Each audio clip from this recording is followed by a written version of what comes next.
Buenas tardes para todos. Bueno, la idea de acabar con los subsidios a los combustibles nació en Colombia hace 24 años. La filosofía en ese entonces era la misma de hoy. Ecopetrol produce petróleo y combustibles que bien podría exportarlos a mucho mejor precio del que le pagaban en el país en ese entonces. Venderlo a menos significaría subsidiar. Pero ¿por qué subsidiar la gasolina si quienes tienen carro no son precisamente los más pobres del país? Con esa filosofía se decidió implementar la política de liberar los precios de los combustibles y crear una fórmula para ir llevándolos a ese precio internacional.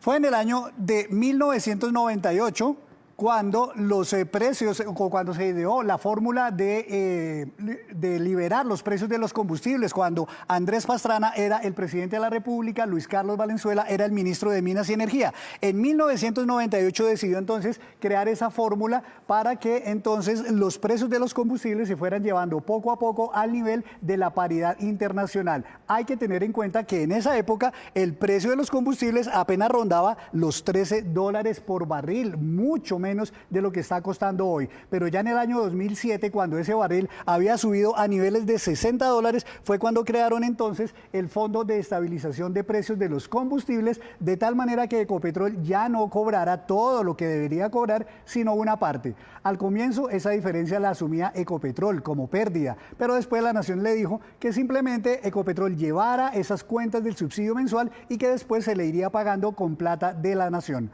Posteriormente, en el año 2011, cuando los precios estaban todavía mucho más altos, idearon una fórmula para que las rebajas o las alzas no fueran superiores a ese 3%.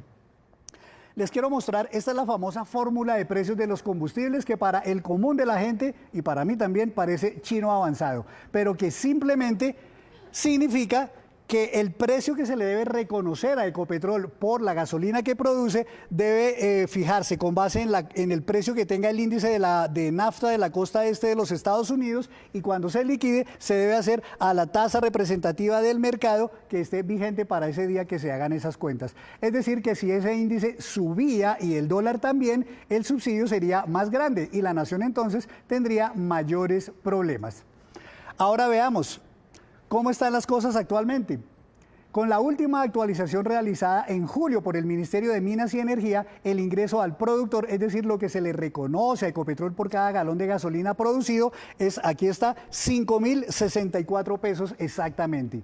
Pero cuando miramos la estructura de los precios que compone toda la cadena de la gasolina en Colombia, entonces vemos que las cosas aquí ya están cambiando, porque miren ustedes, Ecopetrol, sin que el galón todavía haya salido de la refinería, ya ha subido 300 pesos más y entonces ya cuesta 5.384. Luego, cuando el galón llega al distribuidor mayorista, ya se le vienen agregando un montón de factores que finalmente hacen que cueste ya 6.808 pesos. Ahí están incluidos el impuesto global, el índice o el impuesto al carbono, el IVA, el costo de cesión, recuperación de costos, etcétera. Luego siguen agregándose más cosas de tal manera que cuando sale el galón de gasolina para la estación de gasolina, ya el precio va en 8.575 pesos y se le siguen sumando ahí la sobretasa, el margen mayorista, otros ítems, de tal manera que cuando el precio ya llega a su carro, al surtidor, vale 9.523 pesos, que es actualmente el precio de referencia para Bogotá. Como ustedes ven, un galón le cuesta a Ecopetrol 5.384 pesos, pero usted termina pagando 9.523 pesos, es decir, 4.000 pesos aproximadamente que se van en impuestos, tasas, contribuciones, reconocimiento de pérdidas, sobretasas y muchos rubros más. Ahora bien, ¿qué pasaría si aplicaran la fórmula de manera rigurosa y que entonces no hubiera ningún subsidio, que el ingreso al productor, lo que le pagan a Ecopetrol, ya no sería 5.064 pesos, sino que subiría aproximadamente a 9.200 pesos.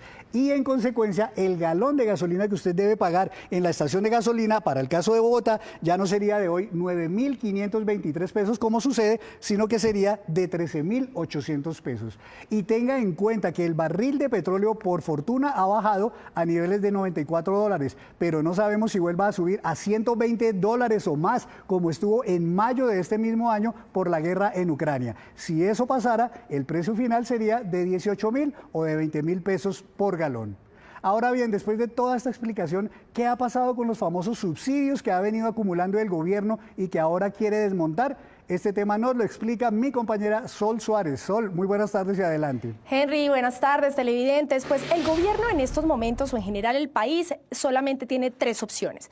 La primera es definitivamente aumentar los precios de los combustibles. La segunda es no aumentarlo, pero endeudarse más, subir la deuda pública para poder pagar estos subsidios. O la tercera es simplemente empezar a redistribuir el presupuesto, dejar de suplir otras necesidades que necesita el país para poder seguir pagando la gasolina. ¿Esto por qué? Porque definitivamente nosotros en Colombia tenemos un precio regulado, pero como usted lo explicaba, los precios internacionales están muy altos. Ese diferencial lo suple algo que tenemos en el país que se llama el Fondo de Estabilización de Precios. ¿Y quién saca el dinero? Pues saca el dinero el gobierno nacional para que usted, yo y los colombianos en general, pues no paguemos lo que deberíamos pagar por los precios internacionales del petróleo. El tema es que estamos pagando ya esos subsidios en este año cerca de 35 billones de pesos. Y eso, por supuesto, se podría estar supliendo en otras necesidades más importantes para el país. En el siguiente informe les cuento. ¿Colombia tiene la gasolina más barata de la región? Según las cifras del Ministerio de Hacienda, sí. En promedio, Colombia está pagando un galón entre 9.000 y 10.000 pesos según la ciudad, mientras que los precios internacionales oscilan entre 19.000 y 27.000 pesos el galón, como lo muestra la siguiente gráfica. ¿Pero por qué no pagamos entonces lo que el resto de países paga? Esto es por el Fondo de Estabilización de Precios. El Fondo de Estabilización de los Precios de los Combustibles se creó en 2007 con el objetivo de suavizar los precios de los combustibles en el mercado interno, pero se ha convertido de facto en un fondo de subsidio al consumo de los combustibles porque desde el 2009 ha acumulado déficits importantes. Ese diferencial se ha venido acumulando año tras año. Primero fue de 2 billones, luego de 4 billones. En el 2021 subió a los 11 billones de pesos debido a la subida de los precios internacionales del petróleo y hoy ya le cuesta al país esos subsidios 35 billones de pesos. Dinero que para muchos es necesario invertirlos en otras necesidades sociales y no en subsidios a la gasolina. Esto es insostenible porque para que ustedes se den una idea, hoy en día nos estamos gastando 34 billones en esa diferencia entre el precio de gasolina real y el precio de gasolina que nos están cobrando a los colombianos. Todos los programas sociales, si uno suma ingresos solidarios, si uno suma jóvenes en acción, adulto mayor, matrícula cero, la suma de todos estos programas es de 15 billones y nos estamos gastando el doble en subsidiar la gasolina. Todo esto hace necesario e inminente subir los precios de la gasolina de forma gradual. Diferentes corrientes han propuesto que se haga de mes a mes subiendo entre 200 y 300 pesos el galón.